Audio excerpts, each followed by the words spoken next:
милосердность Его с поколения у поколения над теми, кто Его боится. Величає душа моя Пана, Ти узрадовався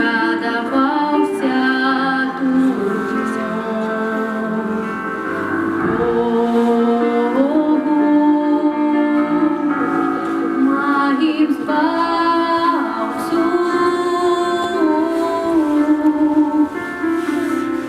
Показав моць своєї правиці, розсіяв тих, хто пихливі серця, скинув могутних з трона і узвисив покорних, добром голодних наситив, а богатих ні з чим отправив.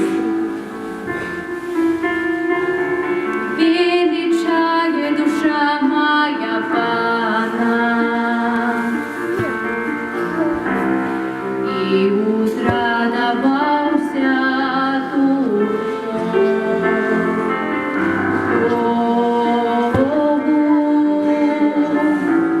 моїм Спасу.